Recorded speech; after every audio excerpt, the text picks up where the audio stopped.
Well, I certainly hope that it is well with your soul. And I really believe that the things that I want to talk with you about this morning will help you stay well as far as your relationship with the Lord is concerned. We have some in our midst this morning who have not been able to be with us recently because it has not been well with their bodies. And I am thankful that they are feeling better and able to be with us. I know that they're glad to be able to assemble together with all of us to worship God.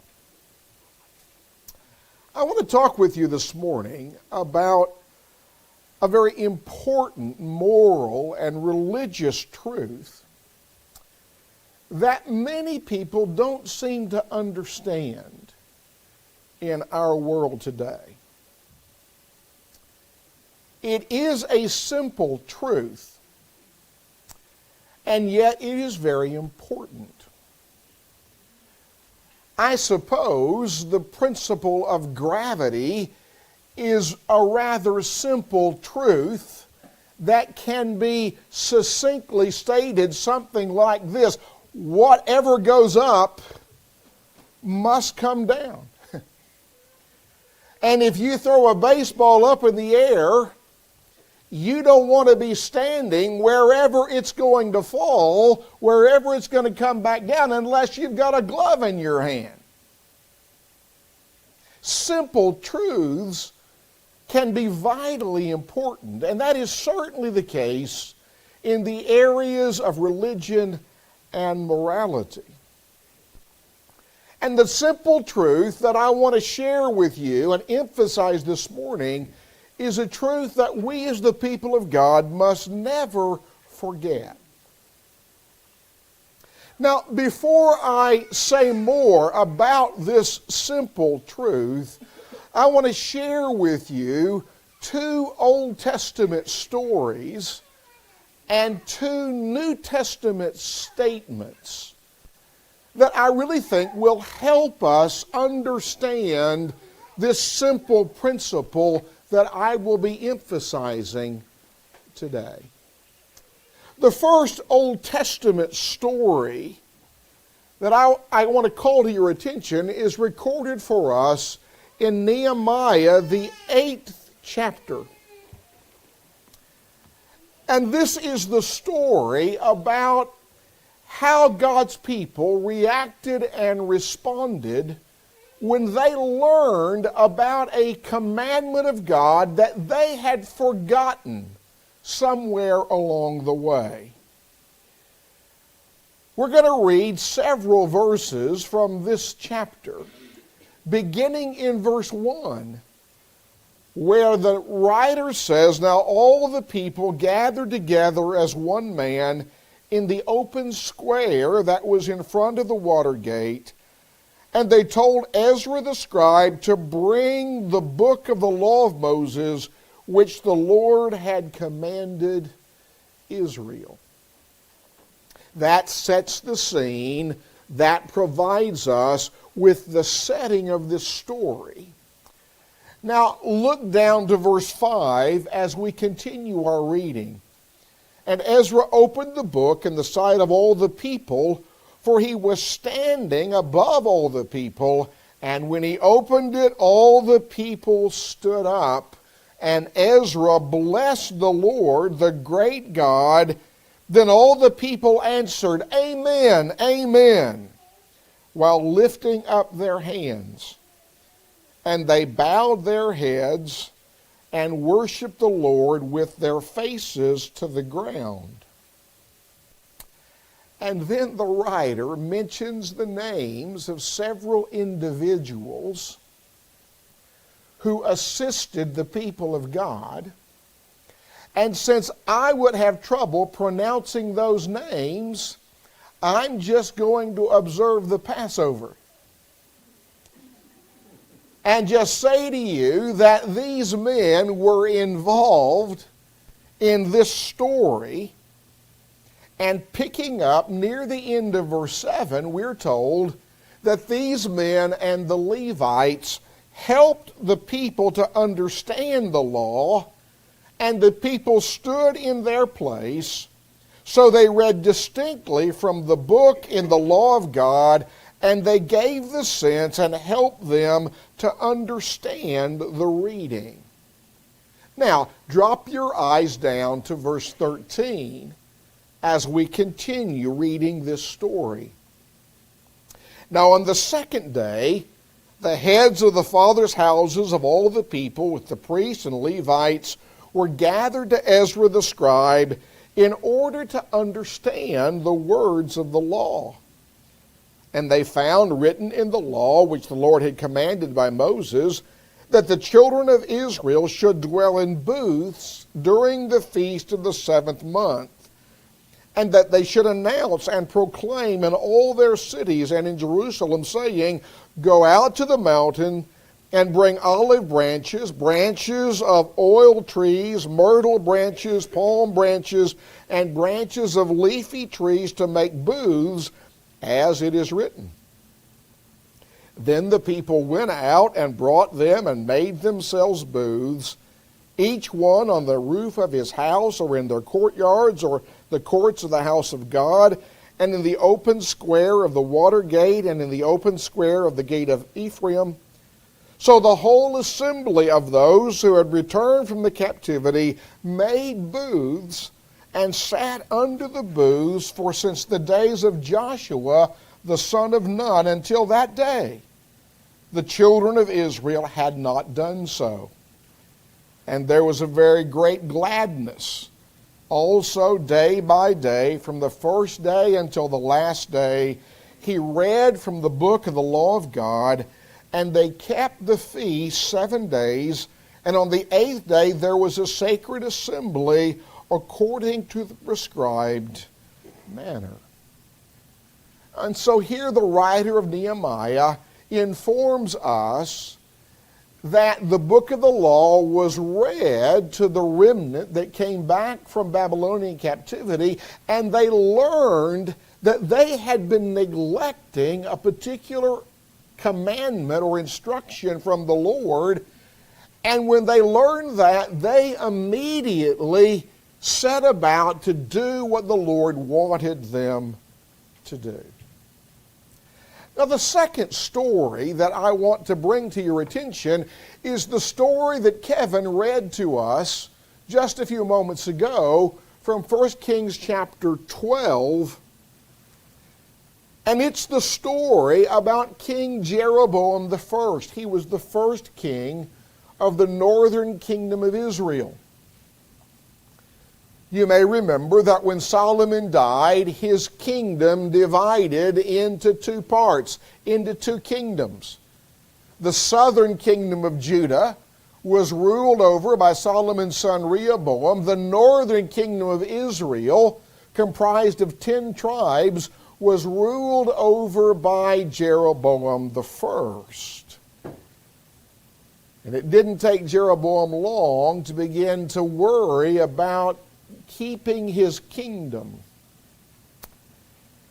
And in 1 Kings chapter 12, in verse 26 and 27, the record tells us that Jeroboam said in his heart, Now the kingdom may return to the house of David if these people go up to offer sacrifices in the house of the Lord at Jerusalem. Then the heart of this people will turn back to their lord, Rehoboam, king of Judah, and they will kill me and go back to Rehoboam, king of Judah. So Jeroboam is worried about losing his kingdom. He's thinking, if God's people go back down to Jerusalem to worship God, then they're going to want to continue to do that, and I'm going to miss out, and they'll take my life. And so what Jeroboam decides to do is to make 2 golden calves, and he sets one up in the southern part of his kingdom in the city of Bethel, not far from Jerusalem. And he sets another calf up in the northern part at a city called Dan. And notice what we're told in the middle of the 28th verse. Rehoboam tells his people, "It is too much for you to go up to Jerusalem. Here are your gods, O Israel, which brought you up from the land of Egypt." Now then, I want to remind you of two New Testament statements. And the first statement is one that Paul makes about certain preachers preaching the gospel in his time. And notice what Paul says in Philippians 1, verse 15 and 16. Of these particular preachers, Paul writes, "Some indeed preach Christ, even from envy and strife, and some also from goodwill. The former preach Christ from selfish ambition and not sincerely, supposing to add affliction to my chains." So here Paul talks about some preachers of the gospel who were really trying to make things more difficult for the Apostle Paul. Well, the final New Testament statement that I want to remind you of is a statement that Paul makes in Romans chapter 10 about his Jewish countrymen. He says, beginning in verse 1, "Brethren, my heart's desire and prayer to God for Israel is that they may be saved. For I bear them witness that they have a zeal for God, but not according to knowledge. For they, being ignorant of God's righteousness and seeking to establish their own righteousness, have not submitted to the righteousness of God." Now let me explain that when Paul says that these Jews were ignorant of God's righteousness, he did not mean that they were ignorant of God's personal righteousness. These Jews knew that God himself is a righteous God. That's not what Paul meant. What he means is that these Jews were ignorant of God's plan to make men righteous. He talks about that in Romans chapter 9, beginning in verse 30, when he says, "What shall we say then? That Gentiles who did not pursue righteousness have attained to righteousness, even the righteousness of faith. But Israel, pursuing the law of righteousness, has not attained to the law of righteousness." Why? Because they did not seek it by faith, but as it were by the works of the law, for they stumbled at that stumbling stone, as it is written, "Behold, I lay in Zion a stumbling stone and a rock of offense, and whoever believes on him will not be put to shame." You see, Paul is saying that the Jewish people were trying to be righteous before God by their own deeds, their own righteous life, and they had rejected Jesus, who came and gave his life as a sacrifice for sin so that all men can be forgiven. So although these Jewish people were sincere and zealous, and they were obviously religious, because of their ignorance, they were trying to make themselves righteous without Christ and the gospel. And of course, the only way that anyone can be righteous based upon his own life is if he lives a perfectly sinless life, and there's the rub. Because we're all sinners. None of us do that. And so Paul argues in the book of Romans that we can't be saved that way, simply because we do not meet the demands of what we might call legal righteousness. Now, you may be scratching your head wondering why I have brought these two Old Testament stories and these two New Testament statements to your mind. But hopefully you'll see why in just a moment. Because I want you to think about the different combinations of attitudes and actions represented by these various people.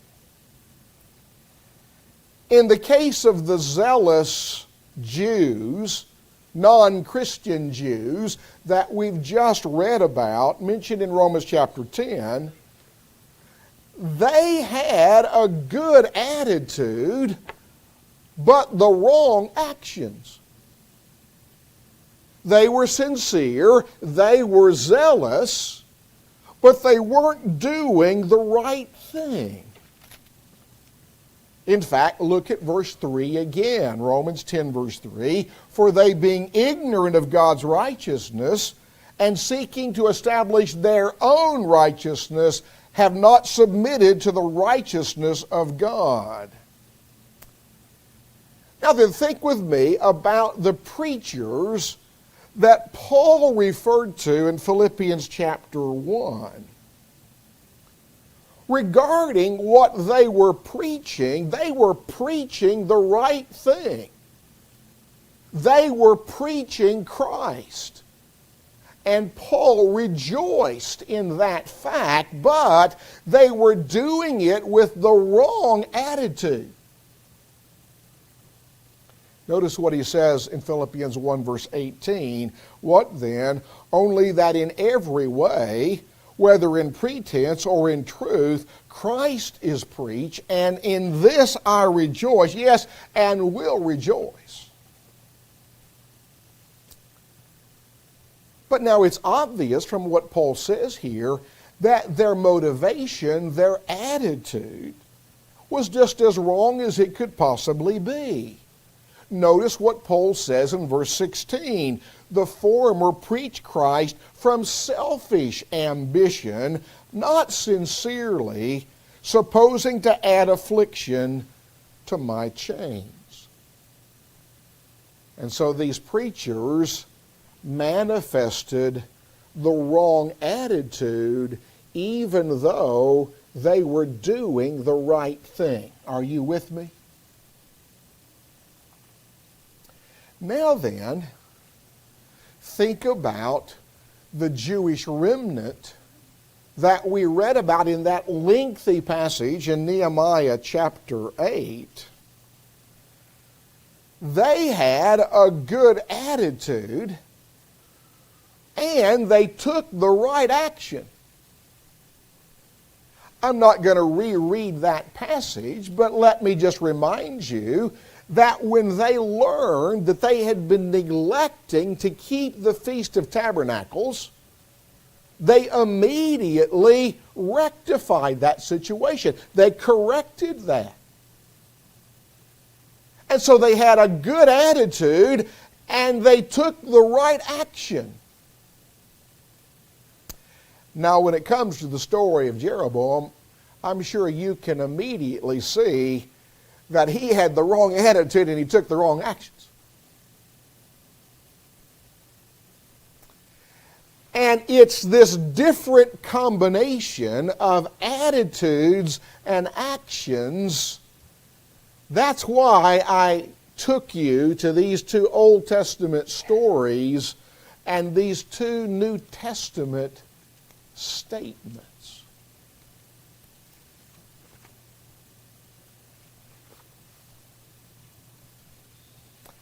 Now, as you think about this,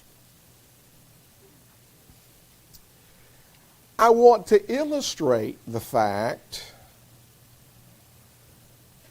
that these different combinations of attitudes and actions that we've just been talking about are present in the lives of some people today.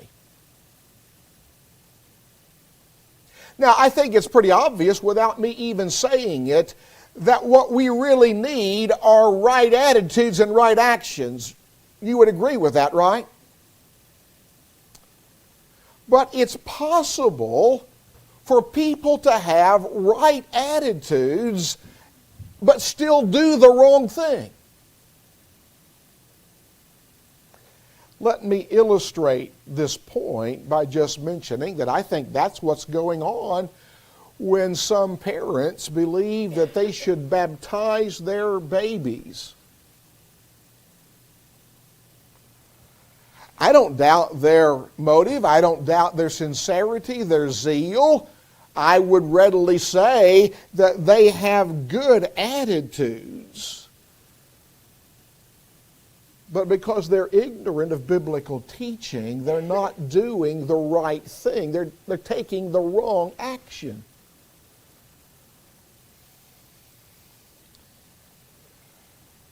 First of all, may I say that infant baptism is unnecessary, for the Bible teaches that little babies are born innocent. They are not lost sinners. I think Paul clearly indicates that in Romans chapter 7 and verse 9, and we talked about this passage a while back, but there Paul says, I was alive once without the law, but when the commandment came, sin revived and I died. I think what Paul means is that there was a time in his life when he was a young child that he was alive spiritually. But then there came a point in his life when the instruction of the Lord came to him personally. In other words, he became accountable to God, and Paul says, I sinned and I died spiritually. But what I hope you see is that there was a time in Paul's life when he was innocent as a young child. Notice what Jesus says in Matthew chapter 19, verse 14. Some were bringing their children to Jesus that he might lay his hands on them and bless them, and the apostles are trying to shoo them away. They think Jesus is too busy, he's got more important things to do, and Jesus says, verse 14, let the little children come to me, and do not forbid them, for of such is the kingdom of heaven. But then in the second place, infant baptism is normally practiced today in various churches when the preacher or the priest sprinkles water on the baby. But that is a substitution for what the New Testament teaches that baptism is. The New Testament teaches that baptism is a burial in water. Paul says in Romans 6, verse 4, therefore we were buried with him through baptism into death, that just as Christ was raised from the dead by the glory of the Father, even so we also should walk in newness of life. And may I say, there's another problem with infant baptism, and that is that scriptural baptism must be preceded by faith. And little babies can't have faith. They've never heard anything about Jesus. And yet in Mark 16:16, in his account of the Great Commission, Jesus said, he who believes and is baptized will be saved, but he who does not believe will be condemned. Little babies can't do that. They can't believe.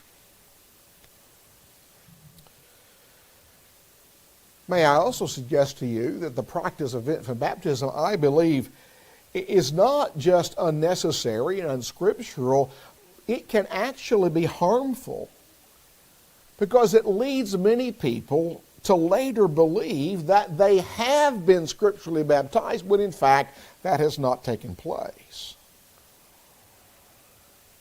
And so although the widespread denominational practice of sprinkling babies is done with sincere motives, good attitudes, it's the wrong practice. And that's a problem. It's also possible for people to have wrong attitudes and right actions.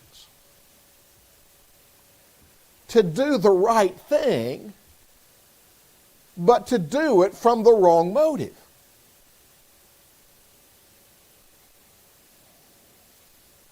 Some people pray to the living God today, but they pray for hypocritical reasons. Now, that's not a new phenomenon to our day. Jesus talked about that very thing in Matthew chapter 6 when he told the disciples in verse 5, "And when you pray, you shall not be like the hypocrites, for they love to pray standing in the synagogues and on the corners of the streets, that they may be seen by men. Assuredly, I say to you, they have their reward." Now, were these folks doing the right thing? It's time for you to nod your head this way. Yeah, they were doing the right. They were praying to the living God. They were doing the right thing, but their attitude was wrong. And I hope you can see that Jesus rebuked them for that. So it really is possible for folks to do the wrong thing with a good attitude. But it's also possible to do the right thing with the wrong attitude, and that's a problem.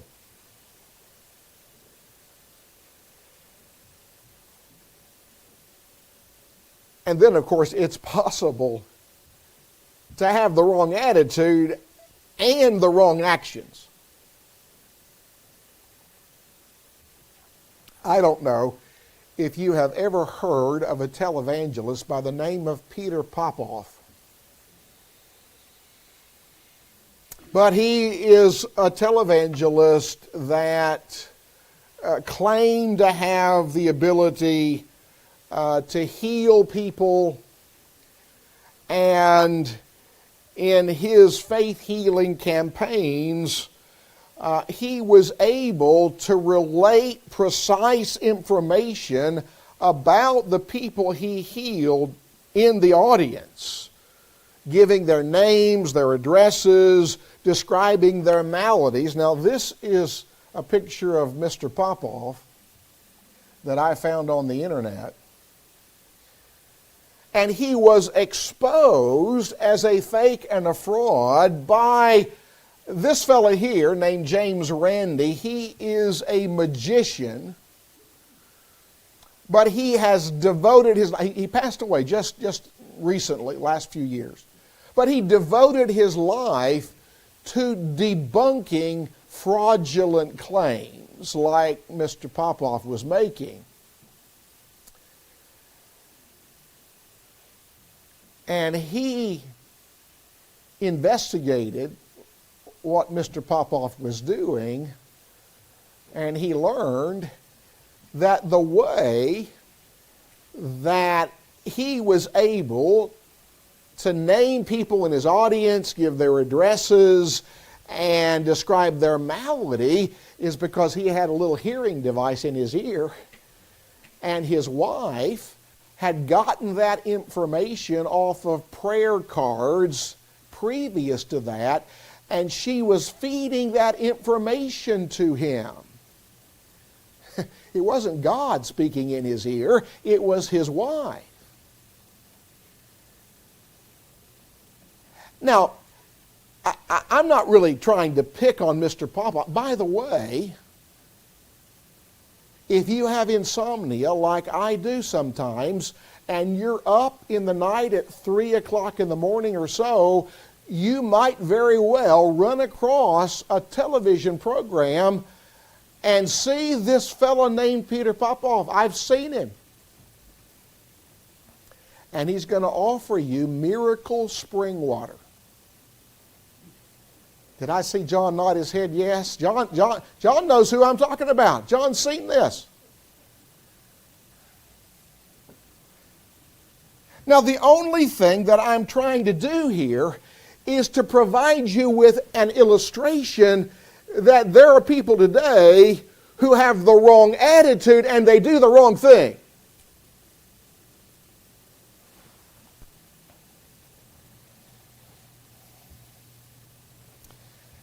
Now, the reason that I've said all of this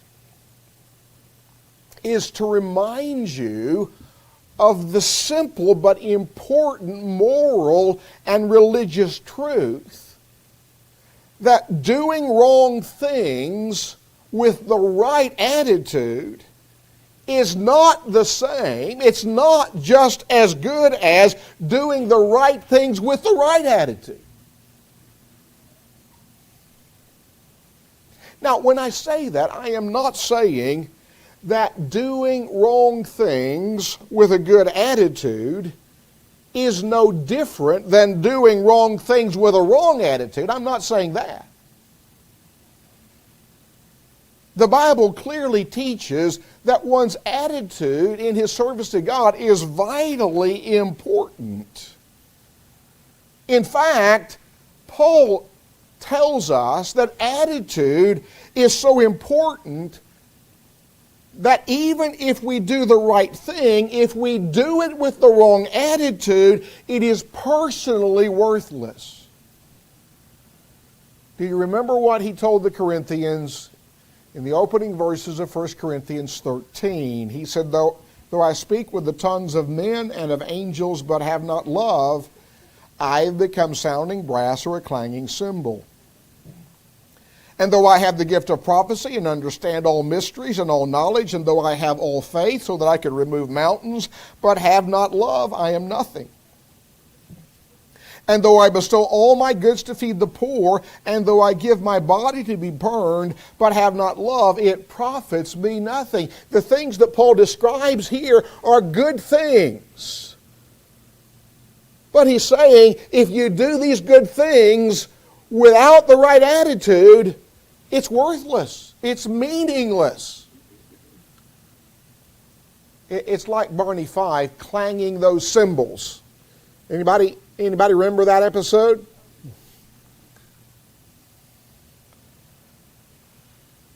Having the right attitude is absolutely essential to pleasing God, but what we must not forget is that attitude is not the only important thing. Scriptural practices also matter.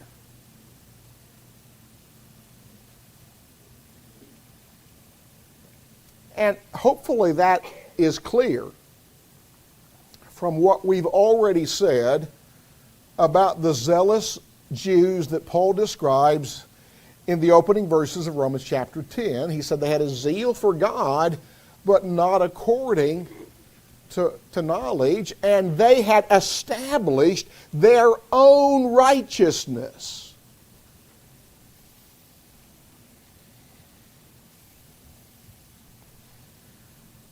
May I suggest to you that the importance of both right attitudes and right actions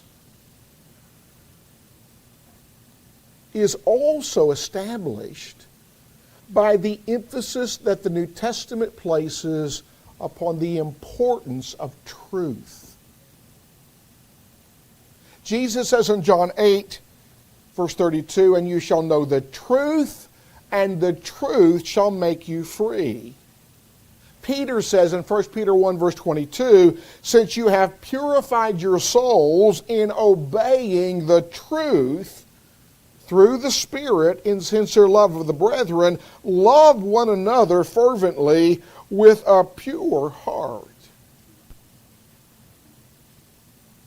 I want you to notice all the things that John says in 2 John, the first 4 verses, about truth.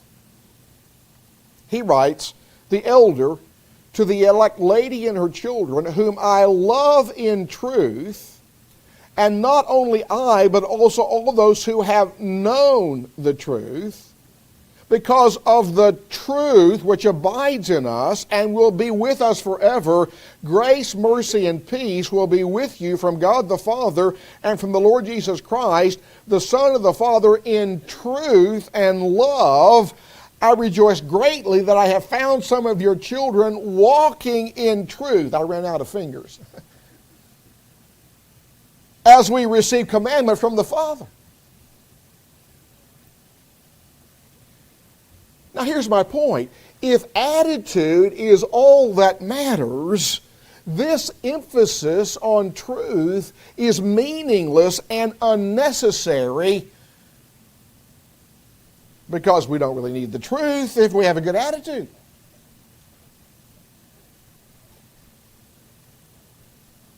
That's what many people believe today. Even many religious people.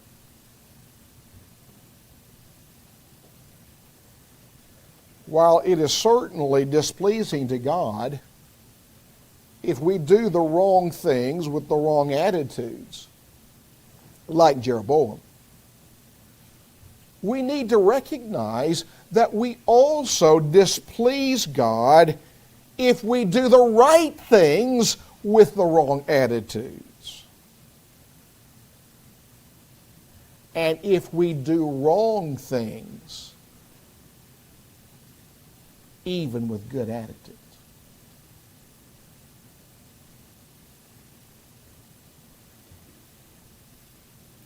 Now, as we conclude our study this morning, let me just restate the fact that I understand that the principle that I have been emphasizing is a very simple principle, but it is a very important principle. A principle that we must never forget as the people of God. And it's easy for people to forget this, because so many people out there have reduced all right and wrong, morality and religion, to this sole issue of attitude.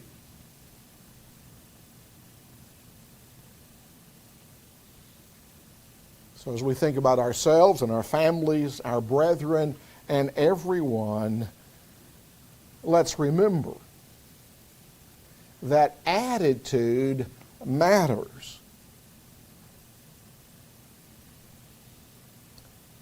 The right actions also matter.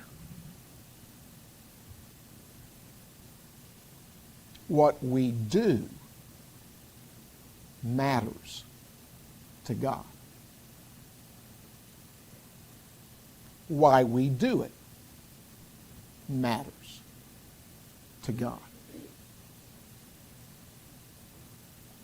God wants from us right attitudes and right actions. I'm done. That's what I wanted to share with you this morning. I think we've talked about something that's important. I hope you'll think about it. I hope you'll remember it.